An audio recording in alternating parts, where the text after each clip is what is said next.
Constitution या political system of Iran, Islamic Republic of Iran, ठीक है, इस्लामी जमहूरिया ईरान, पाकिस्तान का हमसाया मुल्क है, इस्लामिक कंट्री है।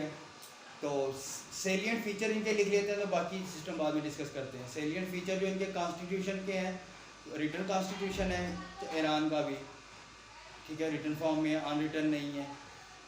बाकियों की हमने पढ़ी थी पार्लिमानी फॉर्म ऑफ गवर्नमेंट, तो ईरान की है प्रेसिडेंशियल फॉर्म ऑफ गवर्नमेंट। इनके प्राइम मिनिस्टर के पास इख्तियारात कम होते हैं, होता है प्राइम मिनिस्टर इनका, इख्तियारात कम होते हैं। इनके जो इख्तियारात हैं वो प्रेसिडेंट के पास ज़्यादा हैं, और प्रेसिडेंट से भी ज़्यादा सुप्रीम लीडर के पास ज़्यादा है, ठीक है।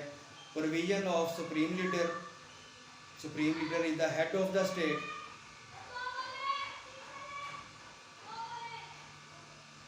यूनिकैमरल है, अपर हाउस और लोअर हाउस नहीं है, सिर्फ एक ही हाउस है जहाँ पे मेंबर या रिप्रेजेंटेटिव बैठते हैं आके। कॉन्स्टिट्यूशन जो है वो रिजिड इन नेचर है, फ्लेक्सिबल नहीं है, उसमें कॉन्स्टिट्यूशन में अमेंडमेंट करना मुश्किल है, 2/3 अक्सरियत चाहिए, ठीक है। सोवरेनिटी है, अपने मामलात खुद चलाता है। सेपरेशन ऑफ पावर है, चेक एंड बैलेंस है।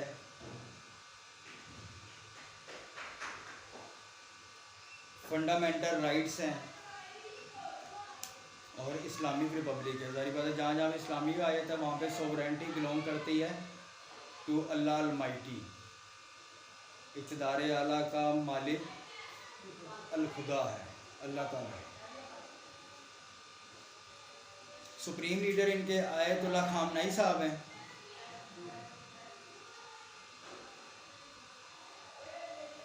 जो मौजूदा चल रहे हैं। इब्राहिम रईसी वो प्रेसिडेंट है।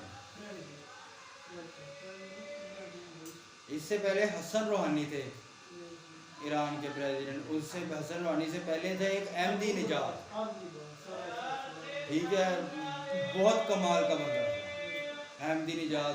यूएनओ में खड़ा स्पीच कर रहा है, ठीक है, उसने बाजू उठाई है इस तरह के, तो नीचे देखे ना उसका कोट फटा हो गया। और जिस दिन वो प्रेसिडेंट की सीट से हटा है, सदारत मुकम्मल हुई है उसकी, बाकायदा वीडियो जारी हुई थी, निकला है अपने सदारती महल से, बाहर आया है, बेगम थी साथ, एक उसके हाथ में टोकरी थी, एक इसके हाथ में बैग था, बाइक पे बैठे हैं दोनों, बेगम पीछे बैठी है, बाइक स्टार्ट की और वो ना प्रेसिडेंट हाउस से जा रहा है। अहमदी निजाद उसका नाम था, बड़ा कमाल का बंदा था, इसराइल को बहुत ज़्यादा चुभता था, वो बयान बहुत सख्त किस्म के देता था अमेरिका के खिलाफ। ये अभी भी जो है इब्राहिम रईसी, ये भी एंटी अमेरिकन मैं ईरान के जितने भी मोस्टली आते हैं वो एंटी अमेरिकन ही सारी बात है, ये पॉलिसी है स्टेट की। जो इसके कंट्रेरी इस दफ़ा कंपटीशन में था वो प्रो अमेरिका था। ठीक है, ईरान का भी ना स्ट्रिक्ट सेंसरशिप है, इनमें भी नहीं आने देते।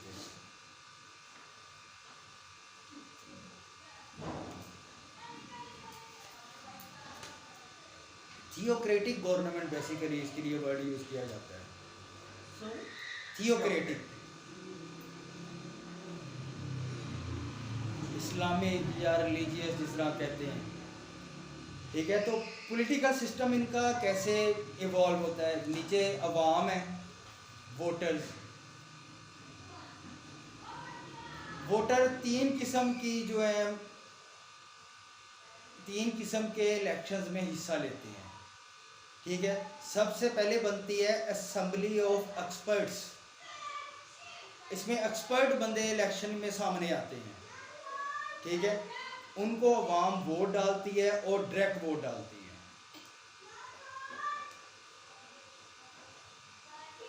इसका दौरानिया होता है असेंबली ऑफ एक्सपर्ट्स का 8 साल, ठीक है। आप इनको साथ साथ सिर्फ लिखते रहें, इनको एक्सप्लोर बाद में करते हैं, कौन सा कॉन्स्टिट्यूएंट असेंबली क्या अपना रोल प्ले करती है। और यही जो है असेंबली ऑफ एक्सपर्ट्स, ठीक है, सुप्रीम लीडर को चेक करती है, सिलेक्ट करती है, सिलेक्ट भी करती है और सुप्रीम लीडर को अपॉइंट करती है। और अगर supreme leader is not fit to the office then they have a power to remove him. ठीक है, जो असेंबली ऑफ एक्सपर्ट है इसके मेंबर होते हैं 86 मेंबर हैं और 8 साल के लिए आते हैं।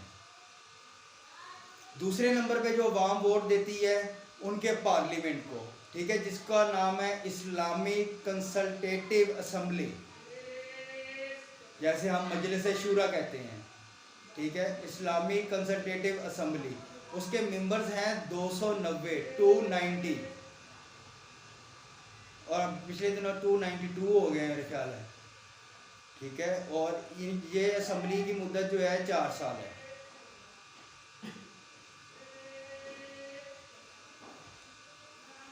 और तीसरा जो नीचे लोग हैं डायरेक्ट अवाम उनकी जो वोट डालती है वो डालती है प्रेसिडेंट को। ठीक है, प्रेसिडेंट का इलेक्शन उनका डायरेक्ट इलेक्शन है।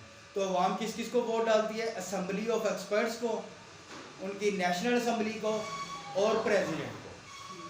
ठीक है, तो प्रेसिडेंट आगे आके अपनी कैबिनेट बनाता है जिसके मेंबर्स होते हैं 22, जिसमें आप डिफरेंट मिनिस्ट्री वजारतें वगैरह दूसरों में तकसीम कर देते हैं। वो 22 हैं उनकी, जो प्रेसिडेंट कैबिनेट बनाते हैं। ठीक है, अब नीचे जो हमने पार्लियामेंट बनाई है वो पार्लियामेंट आगे क्या करती है? गार्डियन काउंसिल बनाती है सुप्रीम लीडर के साथ कंसल्ट करके।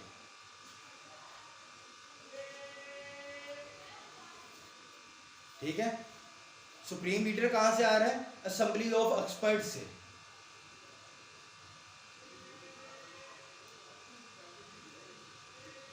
वो गार्डियन काउंसिल बन जाती है। इसके मेंबर हैं 12 जो गार्डियन काउंसिल है। 12 मेंबर है तो 6 जो है वो पार्लियामेंट से वो इलेक्ट करती है, और जो 6 मेंबर है वो सुप्रीम लीडर अपनी मर्जी के इंट्रोड्यूस करवाता है, अपनी मर्जी के लेके आता है। वो जाके बनती है गार्डियन काउंसिल। और सुप्रीम लीडर इसके अलावा अपनी एक अलग से काउंसिल भी बनाता है। उस काउंसिल को कहते हैं एक्सपीडियंसी काउंसिल। जैसे कि हमने जर्मनी में पढ़ा था, कौन सी थी वो काउंसिल? फ्रांस में थी, जर्मन के सिस्टम में थी, मीडिएशन कमेटी।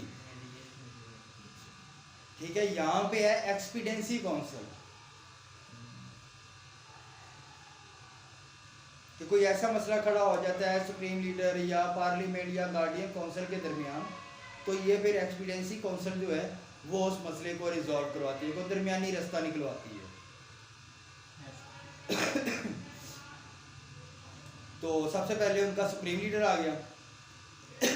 सुप्रीम लीडर पे जो कि जितने भी क्रिमिनल इकोनॉमिक लॉज हैं, सिविल लॉज हैं, सारे इम्प्लीमेंट होते हैं। तो रूल ऑफ लॉ भी आ गया।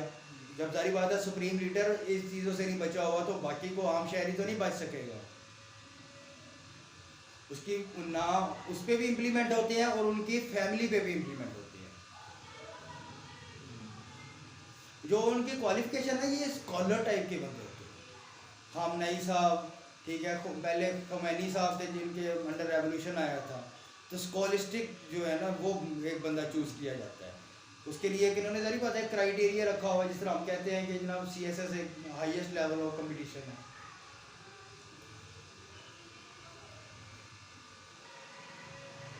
इसकी पावर्स क्या क्या है? ये जनरल पॉलिसी इशू कर सकता है असेंबली की तरफ। ठीक है, कोई अपना फरमान जारी कर सकता है सुप्रीम लीडर। तो जब सुप्रीम लीडर अपना फरमान जारी कर देगा वो जनाब असेंबली और हर जगह से अप्रूव्ड ही होगा, वो उसको रिजेक्ट नहीं कर सकती या इसके खिलाफ नहीं जा सकती। किसी की भी सज़ा माफ़ कर सकते हैं। कल आपको बताया था जो हेड ऑफ द स्टेट होता है वो किसी की भी सज़ाए मौत भी है उसको भी चेंज कर सकता है, माफ़ भी कर सकता है, लाइफ इम्प्रिजनमेंट में चेंज कर सकता है कैपिटल पनिशमेंट को। मिलिट्री का कमांडर इन चीफ जो है वो सुप्रीम लीडर होता है ईरान का, डिक्लेयर वार कर सकता है, और जब पीस एग्रीमेंट से नेगोशिएशन करनी है वो सुप्रीम लीडर की मर्जी से होंगे। जुडिशरी जो है वो भी सुप्रीम लीडर के अंडर आती है। और मीडिया, उसको भी कंट्रोल ये गार्डियन कौंसल ये होते हैं। डेफिनेटली हम कह सकते हैं कि सुप्रीम लीडर जो है उसके अंडर आ रही है मीडिया भी और जुडिशरी भी।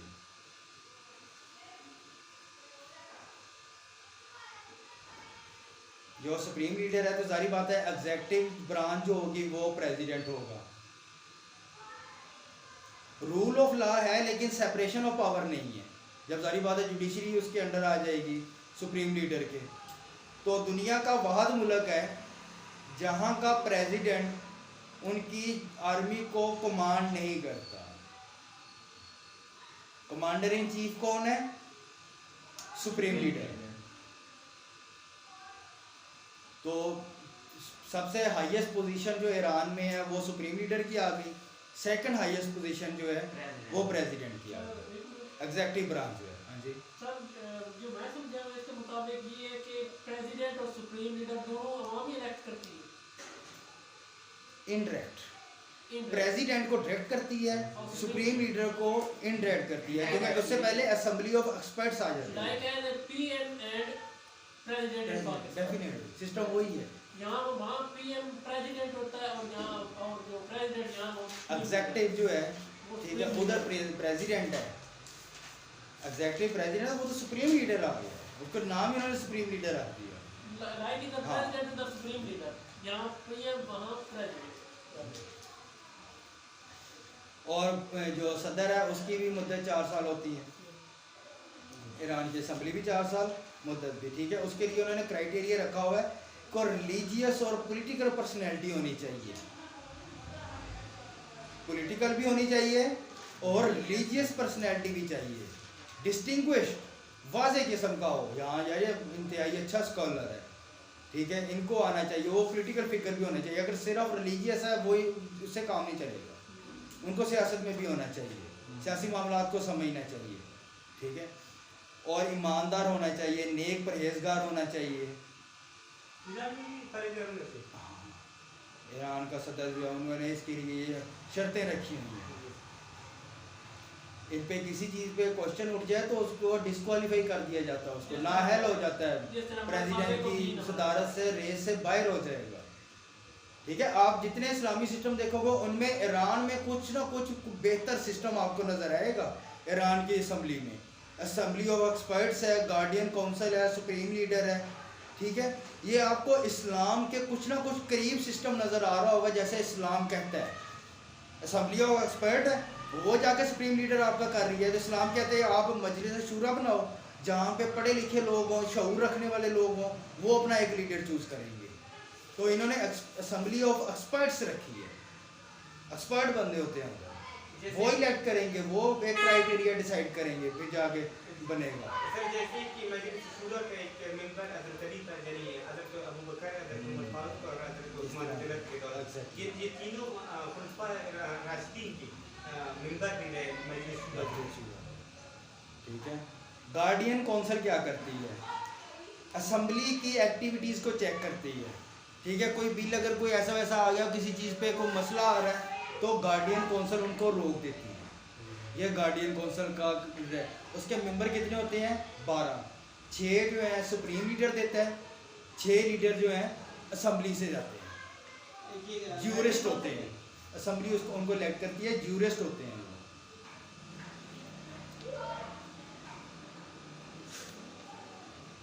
6 साल बाद वो चेंज होते रहते हैं, ठीक है, नए बंदे आ जाते हैं। और उसके बाद वीटो पावर भी है गार्डियन काउंसिल जो है उनके पास। को असेंबली से कोई ऐसा बिल आ ही जाता है जो गार्डियन काउंसिल कहती है कि हमारे इंटरेस्ट के अगेंस्ट है, ठीक है, तो गार्डियन काउंसिल जो है वो अपनी वीटो पावर यूज़ करती है। वीटो पावर का इख्तियार है, जैसा कि अमेरिका के सदर के पास भी है, वो बिल को वीटो कर देता है, ठीक है। अब जनरल असेंबली जो सेक्रेटरी है यूएनओ का, ठीक है, उनमें तो 5 मेंबर के पास वीटो पावर है ना। तो इस तरह मुल्कों में जो अमेरिका का सदर है उसके पास भी वीटो पावर है। ईरान की गार्डियन काउंसिल है, इसके पास भी वीटो पावर है। किसी भी बिल को वापस रिवीजन के लिए असेंबली में भेज सकते हैं, ये भी इनमें पावर है। ये नहीं कि असेंबली ने भेज दिया तो उन्होंने साइन करने का, ना वीटो भी कर सकते हैं, या फिर कह सकते हैं इस बिल को रिवाइज किया जाए, इसको चेक करें ज़रा, असम्बली ऑफ एक्सपर्ट से हैं। ये क्या करते हैं, ये 8 साल के लिए आते हैं, अवाम इनको इलेक्ट करती है 8 साल के लिए।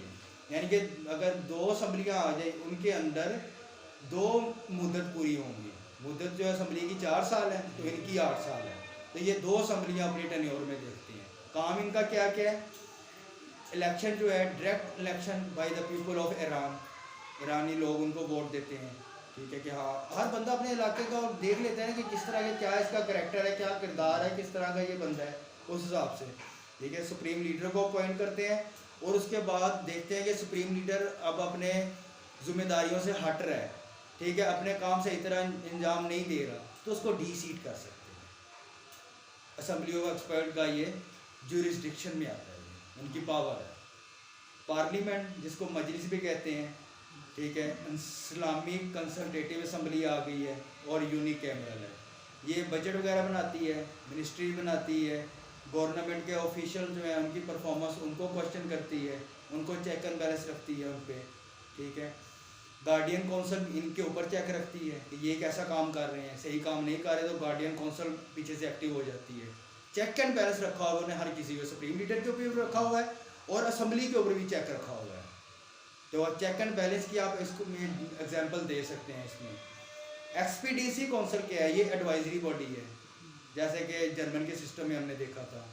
ठीक है, कोई इशू में कोई मसला आ जाता है, कोई इंस्टीट्यूट सामने सामने आ जाता है तो उसको एक्सपीडीसी काउंसिल जो है वो हल करवाती है और इसका लीडर जो होता है वो सुप्रीम लीडर चूज करता है। एक इनकी है सुप्रीम नेशनल सिक्योरिटी काउंसिल, वो क्या करती है, इस्लामिक कॉन्स्टिट्यूशन के मुताबिक लॉज को रखती है। आर्टिकल 176 है ईरान का जो डील करता है उसे। नेशनल सोवरेनिटी का ख्याल रखती है, अपनी टेरिटोरियल इंटीग्रेशन का ख्याल रखती है।